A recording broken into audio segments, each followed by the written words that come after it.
Bueno, voy a tratar de leerlo para organizarme un poco más. Cada vez encontramos más formas y cualidades que medir y pesar. Eso no es novedad. Vemos en nuestro día a día tiempos y distancias que aparecen como si pudieran ser entendidas y sentidas desde el afecto por todos de la misma forma. El mundo se presenta como si las matemáticas probaran la unión de todo, como si la sustancia que une entidad a nuestro mundo fuera la matemática.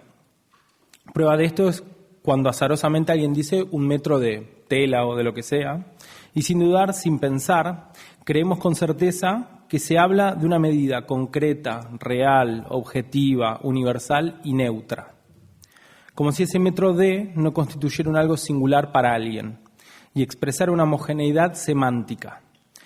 De la misma forma en que todo es expresado indiferente con la mesura de las cosas, la psicopatología no escapa de esto. Y lo vemos en su máxima expresión en la neuropsiquiatría y la neuropsicología.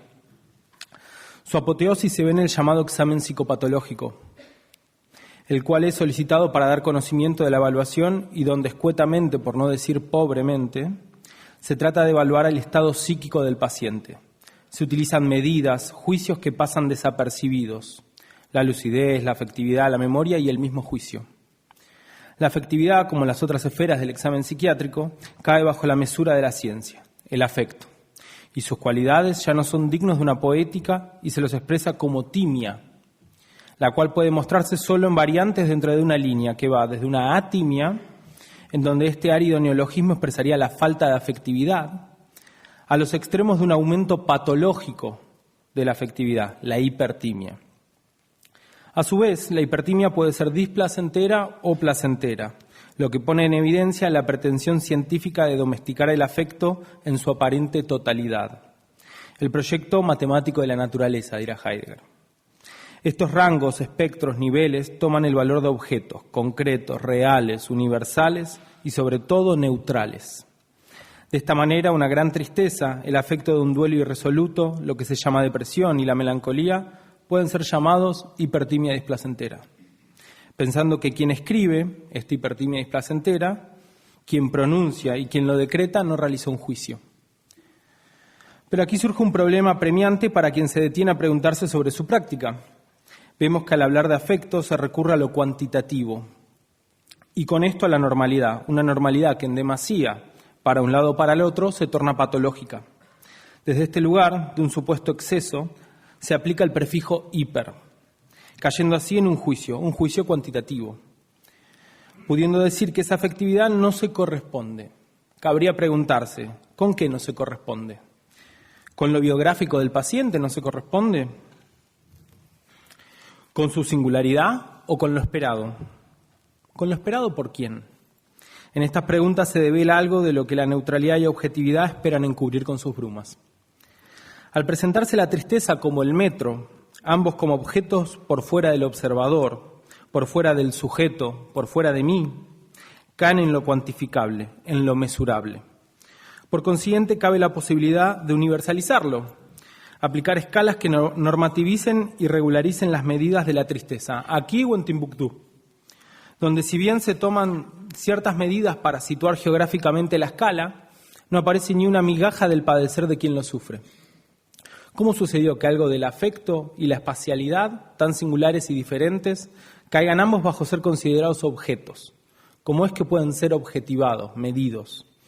¿Cómo es que puedo acercarme en forma pura, sin compromisos, sin ideología, sin inconsciente, sin yo, a eso que se me presenta y estudiarlo desde su esencia? ¿Cómo es que puedo abstenerme de todo lo que soy y en un segundo tiempo ir al objeto para conocerlo en su realidad? Es muy importante este me que dije, que se me presenta, porque esa es la clave para entender lo que va a venir después del cartesianismo. A los griegos no se le presentaban las cosas, se presentaban las cosas. En estos tiempos tienen una respuesta a estas preguntas, que parecen acaparar toda forma posible de conocimiento. En su base, en su metafísica, actúa una concepción de sujeto y una de objeto en la que la tristeza y el metro comparten la capacidad de ser medidos y reducidos a números, la ciencia. Realizaremos un intento de escapar de esta respuesta para hallar un pequeño oasis que todavía no ha caído presa de los números, apelando a las contribuciones de Martin Heidegger para dilucidar cómo el mundo se presenta ante nosotros. Primero, para lograrlo, nos vamos a remitir al siglo XVII y pondremos en foco a René Descartes y sus meditaciones metafísicas. No debemos caer en una postura cerrada y simplista de decir que fue Descartes quien con la verdad dijo que la ciencia, lo que goza la ciencia actual, ¿no? Las lecturas posteriores sobre Descartes y su aplicación del método han tenido sus grandes consecuencias y de gran envergadura estas para nuestra práctica, tanto psiquiátrica, psicológica como la médica. Pondremos el punto de partida en 1619, donde Descartes tiene una serie de sueños, los cuales son interpretados como una revelación, como una epifanía. Se le revela de esta forma que la ciencia era única y universal. El método es imperante para unirla, lo único que alberga un nivel de certeza aceptable, caracterizado por la claridad y la distinción, es la ciencia matemática. Esta debe ser el modelo bajo el cual erigir el templo del saber, la ciencia única. Resulta irónico que un raro episodio esotérico constituya uno de los momentos cruciales del comienzo de una época en la que la ciencia desplaza a la filosofía y a la teología en relevancia intelectual y estatus social. Sin embargo, bien pensado, el carácter divinizado de la ambición cartesiana, de vuelta al proyecto matemático, nos ayuda a entender la moderna concepción de la ciencia y sus irreales expectativas de conocimiento progresivo y absoluto. Seguiremos las meditaciones metafísicas de Descartes para adentrarnos en la concepción de la res extensa, el cuerpo y el mundo, lo que está por fuera, que se ha inmiscuido en el mismo discurso de la ciencia moderna. Partiendo de la duda radical, intentará mostrar la existencia de tres sustancias: yo, Dios y el mundo. Descartes demostrará la primera de las sustancias, el yo, a través de las cuales puede inferir las otras dos. Con la duda radical, dudando de todo y de todos, así como temiendo la posibilidad de ser engañado, podrá ver que si duda y puede ser engañado, es a él a quien lo engañan. Y es él el que duda, por lo que puede afirmar la existencia del yo, la res cogitans. Dirá, no voy a leer la cita, si no, no llegamos. En segundo lugar, la segunda sustancia en ser demostrada, pero la primera en la creación, es Dios. Ens perfectissimum, o res infinitans, un Dios que en su totalidad es bondadoso, incapaz de engañar o mentir. Lo que es más perfecto, es decir, lo que contiene en sí más realidad, no puede ser un efecto y una dependencia de lo menos perfecto. Importante saber que Dios y la matemática universal serán el punto de certeza, el punto fijo de Arquímedes para Descartes, de donde saldrá toda su filosofía. Por último, aparece algo por fuera de la res cogitans y mucho más por fuera de la perfección divina. La nombrará la res extensa, el cuerpo y el mundo. ¿Pero cómo? Hay ciertas ideas, referirá Descartes, que no provienen del propio yo y que no me han sido impuestas por Dios, directa o indirectamente. Y si este último no es capaz de engañarme, debo reconocer que estas ideas provienen de los cuerpos. Es así como cobra sustancia la res extensa. Habiendo realizado la división en forma clara y distinta, separando una sustancia de la otra, nos abocaremos a conocer un poco más la res extensa, para comenzar el camino que removerá el velo de la concepción del cuerpo propia de la ciencia y la biomedicina. Cabe aclarar que el cuerpo no conforma parte de la res cogitans, muy por el contrario, el cuerpo y su mochila de impurezas, pasiones, dolores, afectos, sensaciones, quedan por fuera, quedarán en la res extensa, al igual que el cuerpo de las mesas, las sillas, los árboles y el mundo. Ya podemos comenzar a vislumbrar qué semejanza presenta un afecto, la tristeza y un metro para la ciencia, pero no nos adelantemos. Continuamos con Descartes. Ya estamos al tanto de lo que ha logrado o cree haber logrado justificar las existencias de las tres sustancias. Esto no es nuevo para la época, pero el modo y el método sí. La res extensa como mundo, como cuerpo, como extensión, puede ser dividida, no así la res cogitans. Se presenta de este modo una dualidad, dos sustancias radicalmente opuestas, que conformarán una psicología por el lado del sujeto y la res cogitans, y por el otro conformarán un mecanicismo total, que dará como resultado una medicina biológica anátomo-clínica. Descartes, con su duda radical y metódica, comienza a dudar de lo que se presenta por fuera de sí. Por ejemplo, una torre que desde la lejanía se observa con márgenes rectos, cuando me acerco, esta es de base y forma circular. Podrá decir que hay excitaciones provenientes de otros cuerpos, enteramente diferentes a su pensamiento, y que esas ideas emanan de otros cuerpos, los cuales veía y sentía, que inclusive cuando estos cuerpos no se encontraban delante de sí, explícitamente frente a sus órganos. De esta manera no solo puede ser engañado por los cuerpos externos, sino que su propio cuerpo, el cual refiere, no es él, pero es cual le pertenece de manera más propia y estrictamente que otro, también lo puede engañar. Relata el ejemplo de las personas que tuvieron la amputación de un miembro y pese a esto continúan sintiéndolo como si estuviera ahí. En el sueño, donde veo y siento cosas que luego realmente no están ahí, podrá decir que solo la razón lo sacará de estos embrollos, así como la temporalidad, y la causa-efecto presente en esta, en forma de la memoria. Nos dirá que ha reconocido una diferencia fundamental entre el sueño y la vigilia, dirá que la memoria no puede enlazar los sueños unos con otros y con el curso de nuestra vida. Por el contrario, en la vigilia referirá que los hechos irán concatenando por la memoria, ya aparece una temporalidad, una causa, un efecto. Los estados del cuerpo, así como las sensaciones que emanan de éste, son vividas de un modo muy particular. Refiere que el cuerpo está unido a él muy estrechamente y de tal forma confundido y mezclado que compongo con él como un solo todo. Pero que el verdadero conocimiento no está ni llega a través del cuerpo, sino que es a través de la res cogitans, mediante la razón que puedo acceder a éste.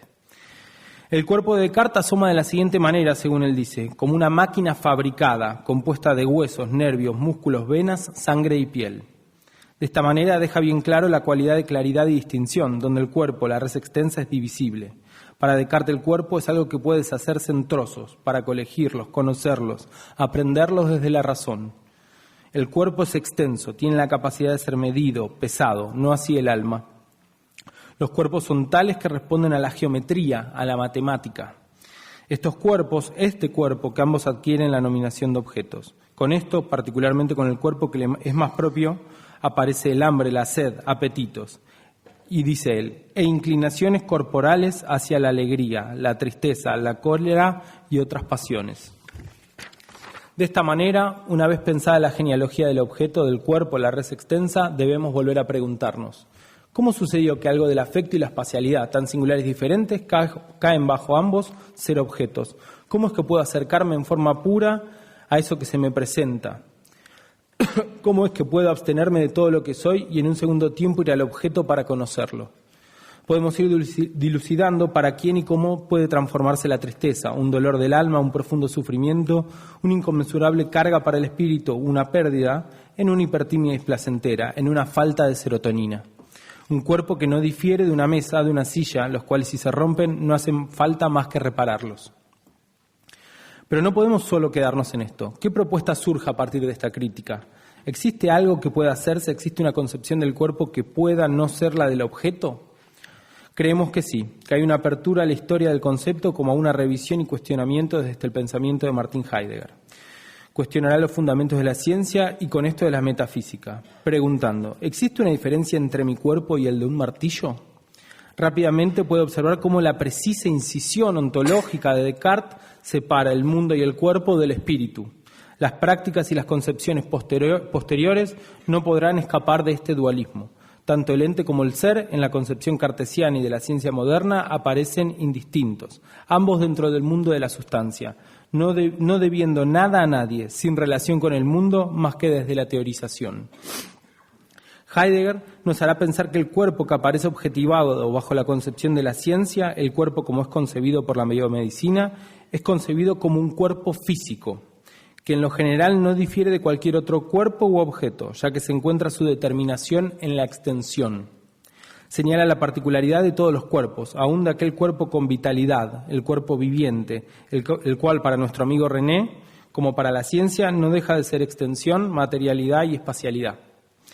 Todos los cuerpos, inclusive el propio, quedaron por fuera de sí mismo, del yo. Son objetos de los cuales dispongo y puedo valerme. Estos cuerpos que pueden engañarme no son más que objetos a los cuales debo teorizar, conocer desde la torre de marfil de la res cogitans, de la razón. Hoy el sentir, el pensar como el vivir quedaron reducidos a funciones lógicas, matemáticas del cerebro, capaces de ser apresadas por la razón, la cual hoy no deja de estar en la res extensa de la corteza frontal. Martin Heidegger planteará una diferencia crucial en torno al cuerpo, un segundo cuerpo, un cuerpo viviente, un cuerpo que a diferencia del cuerpo del martillo siente y es sentido. Y dirá, cuando tomo el vaso, entonces siento el vaso y mi mano. Esta es la así llamada doble sensación, es decir, la sensación de lo tocado y el sentir de la mano. Implica un cuerpo que presenta una cosensación. No solo es la herramienta por la cual debo mediar con el mundo a través de los sentidos, sino que es parte del mundo como de lo sintiente y lo sentido. En toda sensación está implícito ese cuerpo como sentido y como sintiente, muy lejos del objeto que es sentido. Dirá, en el seminario de Nietzsche, leo textual, en tanto que sentirse, el sentimiento, es precisamente el modo en el que somos corporales, leiblich. Ser corporal no significa que a un alma le sea unido un armatoste llamado cuerpo, sino que en el sentirse ya está de antemano incluido el cuerpo en nuestro sí mismo, y eso de modo tal que en sus estados nos atraviesa a nosotros mismos. No tenemos un cuerpo, tampoco es un cuerpo físico, que nos acompaña y que también consideramos expresamente o no, en tanto que subsistente. No tenemos un cuerpo viviente, sino que somos corporales. Se diferencian dos cuerpos, uno claramente el cartesiano, del que está al tanto de la ciencia como cuerpo físico, en alemán hay una palabra para esto, es Körper, y otro que vive, es vivido, sentido y sintiente, en germano Leib. El Körper se halla como objeto y como objetivado, es capaz de entrar en una mesa de autopsias. Es más, no se diferencia de esta en su capacidad de ser medido, pesado, dividido, un cuerpo que es dominado y aprendido por la razón, en tanto que puede ser intervenido, alterado. Hoy en día hasta inclusive puede ser mejorado. Es fruto de la causa y el efecto. Pero se abre otro cuerpo, un cuerpo viviente, incapaz de ser medido, donde en la mesa de autopsias, en un examen de laboratorio, así como en la resonancia, no figura más que como un fantasma. No aparece en el espacio, es él mismo el que hace la espacialidad del espacio. Es la resistencia misma, así como de donde surge la resistencia a la medición y la cuantificación. No coincide punto por punto, célula a célula, no es la totalidad molecular del cuerpo ni su genoma, no es representado por lo material, por lo ente, no termina en la piel, se extiende en el mundo como su atención, se imbrinca con los entes que le hacen frente en el mundo, es con los cuerpos y estos con él, es un ser con.